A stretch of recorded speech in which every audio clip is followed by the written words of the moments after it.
tous et bienvenue dans Demain vous appartient, votre émission sur les séries de TF1. Nous allons revenir en images sur les événements de la semaine écoulée. Dans Demain nous appartient, nous nous demandons toujours qui a pu tirer sur Benjamin. Et dans Ici tout commence, nous assistons à la descente aux enfers de Anaïs. C'est parti pour le premier résumé de la semaine en images. Bon, on s'en doutait. Pour Dan, c'est raté. Il n'y a plus de jugement pour savoir qui va garder Mathis.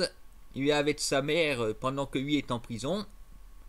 Heureusement, Raphaël et Gabriel sont là pour le défendre.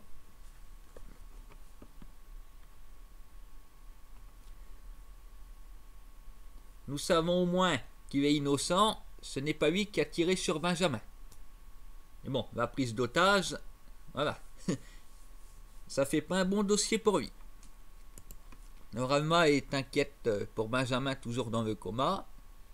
Elle ne voit pas que son fils Adrien est venu la voir, mais il a fui en voyant la police et il a lui-même été blessé par balle. Alma peut avoir le soutien de Mathieu, hein, un type qu'on n'a jamais vu avant dans la série. Il arrive comme ça, Victoire se méfie de lui, et puis elle n'est pas la seule. On se demande d'où sort ce bonhomme. Benjamin se réveille et il accuse Mathieu d'être le responsable parce qu'il avait menacé quand Benjamin l'a viré parce qu'il tenait pas des bons propos, il voulait séduire Alma. Alors évidemment, la police a été arrêter Mathieu. Mais le problème, c'est que c'est pas lui. Voilà, une super fausse piste avec un mec, il sort du chapeau tout d'un coup.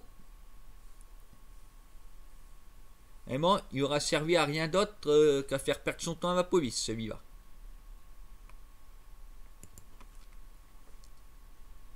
Adrien était bel et bien présent sur le parking. Il a vu le motard tirer sur Benjamin et ensuite sur lui.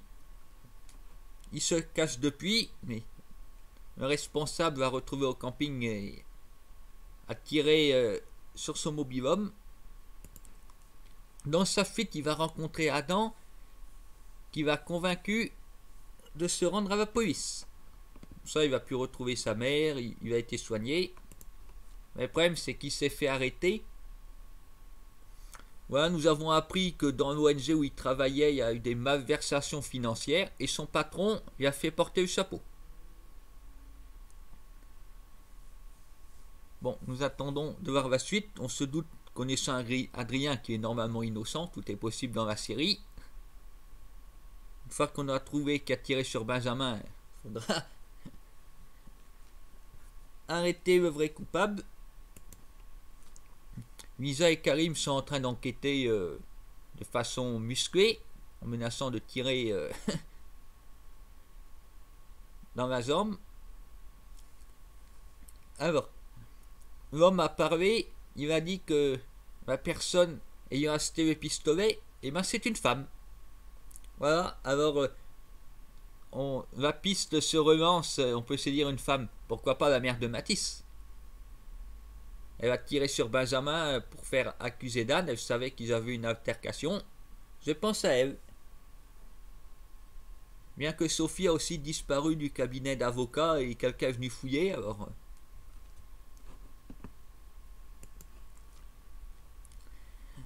Christelle, elle pense que Sylvain a un amant, une maîtresse. Elle l'a suivi pour le prendre sur le fait.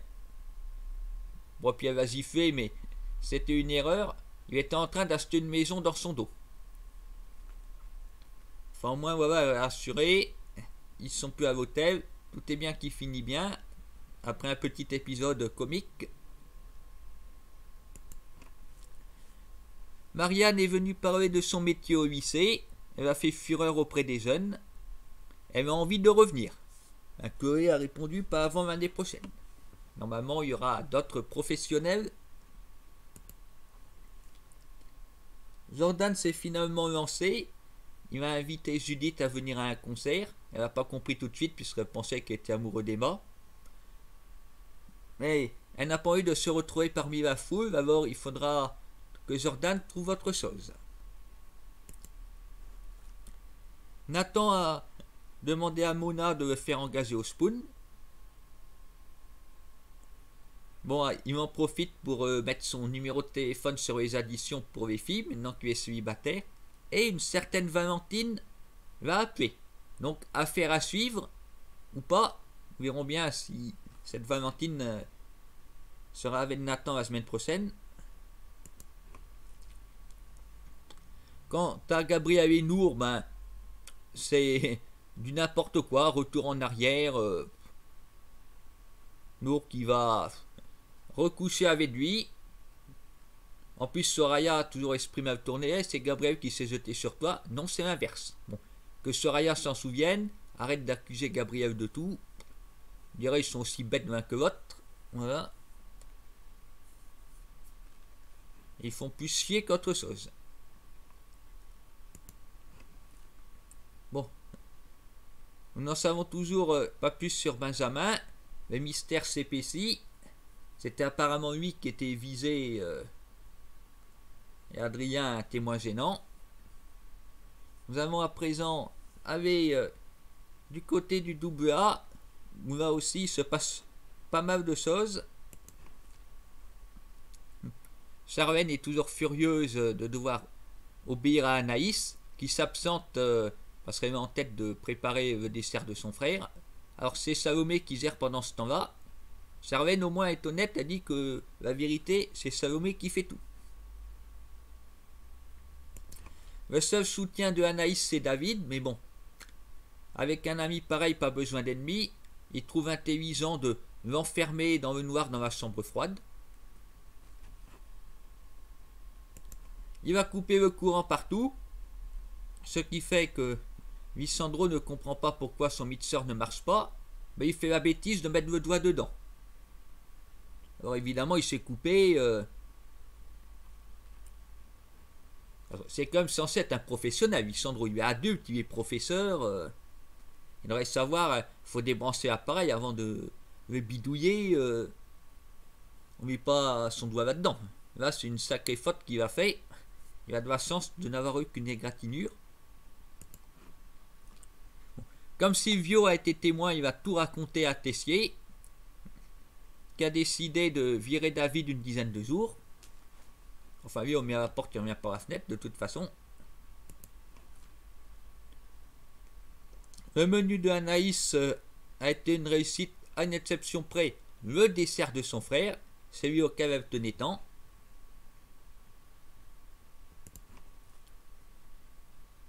Enfin, David est encore et toujours là pour la consoler.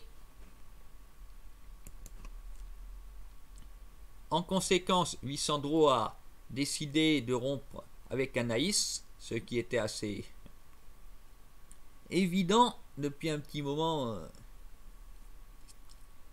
Alors bien sûr, il est furieux après David. Et Salomé a découvert que David a une vidéo du jour de la mort du frère de Anaïs. Il a dit que c'est de sa faute. Et bien moi, cet aveu, je n'y crois pas. À mon avis, ce n'est pas de sa faute, mais de celle de Anaïs. Voilà, c'est pour ça qu'il cache la vidéo. Il ferait peut-être mieux de l'effacer, hein. Moi, je dis ça, je dis rien. Ethan a eu plus de sens avec Samia. Il a fait mieux qu'elle en cuisine et surtout, ben, ils ont fait l'amour, tous les deux, de façon consentie.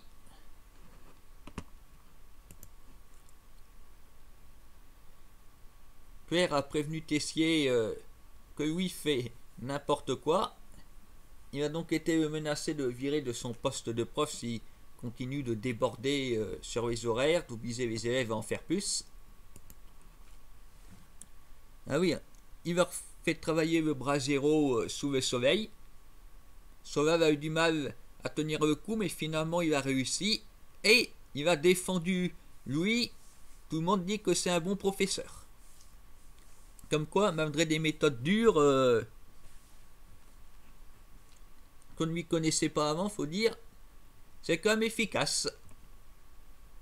Et bon, oui, il ferait peut-être mieux de ne pas en abuser avant de faire l'erreur de trop.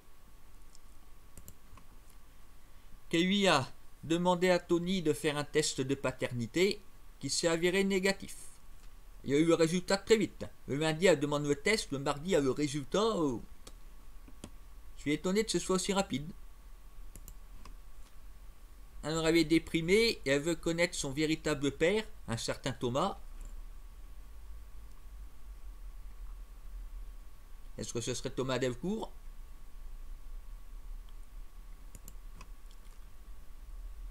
Axel et Théo ne s'entendent plus du tout en cuisine. Théo est tellement autoritaire. Tessier se rend compte que son fils est comme lui. Et en espérant arranger les choses, il va décider de mettre Axel comme commis de Théo. Et Vic et ses amis ont enfin réussi à trouver la pièce secrète cachée dans le bureau du directeur, derrière une bibliothèque. Elles sont dans le cercle, déserté depuis longtemps, mais elles ont décidé de le reformer en recrutant des élèves. Elles ont voulu commencer par Enzo, mais ça n'a pas marché.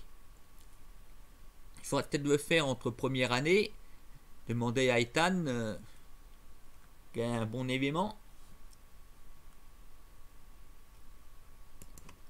On va voir, tout ça est mystérieux. On se demande combien de temps cette histoire de cercle va bien pouvoir tenir, parce qu'il faut entrer dans le bureau du directeur quand il n'est pas là, ressortir sans se faire voir. La nuit, peut-être que toute cette petite bande va se retrouver. Nous verrons la semaine prochaine si nous en savons plus sur le passé de Anaïs, ainsi que sur la personne qui a tiré sur Benjamin. Je vous souhaite à tous de passer une bonne semaine sur TF1 et rendez-vous le week-end prochain pour une nouvelle analyse.